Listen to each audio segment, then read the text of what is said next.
राजधानी दिल्ली में कोरोना संक्रमितों की संख्या में बेतहाशा बढ़ोतरी का सिलसिला लगातार जारी है। वैसे तो पिछले कुछ दिनों से ही यहां हर दिन 3000 से ज्यादा मामले सामने आ रहे हैं, लेकिन 23 जून को तो एक नया रिकॉर्ड ही बन गया, जब दिल्ली में 3947 नए केस रिपोर्ट किए गए। इसके साथ ही ये सवाल उठने लगे कि क्या ग्लोबल हॉटस्पॉट बनने की राह पर है राजधानी दिल्ली।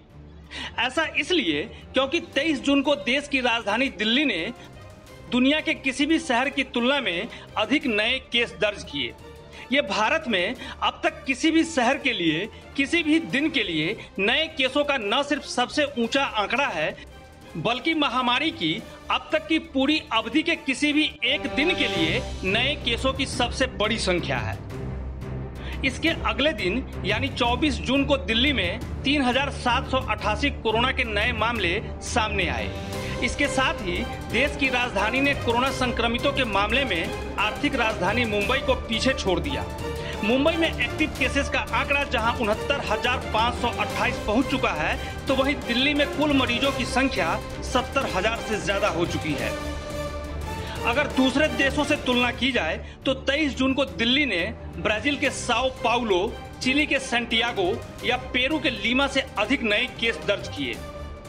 लैटिन अमेरिका के ये तीनों महानगर ग्लोबल कोविड-19 हॉट स्पॉट्स बने हुए हैं। 23 जून को दिल्ली में न्यूयॉर्क सिटी या मॉस्को के तुलना में भी अधिक नए केस रिपोर्ट हुए।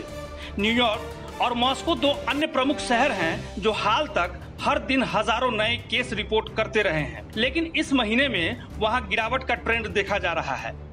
हालांकि आबादी के अनुपात में केसों को लेकर दिल्ली में अभी भी ग्लोबल हॉट स्पॉट से बहुत कम केस हैं। यहाँ हर 10 लाख की आबादी पर 347 केस दर्ज हुए हैं। वहीं दिल्ली ने अपने लैटिन अमेरिकी समकक्ष शहरों की तुलना में बहुत कम मौतें रिपोर्ट की है।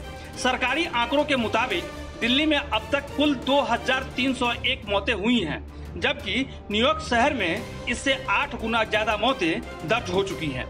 लेकिन हर बीतते दिन के साथ जिस तेजी से दिल्ली में कोरोना पॉजिटिव मरीजों की संख्या में लगातार इजाफा देखने को मिल रहा है, उससे ये कहना गलत नहीं होगा कि राजधानी दिल्ली ग्लोबल हॉटस्पॉट बनने की राह पर है। न्यू इंडिया पोस्ट की रिपोर्ट।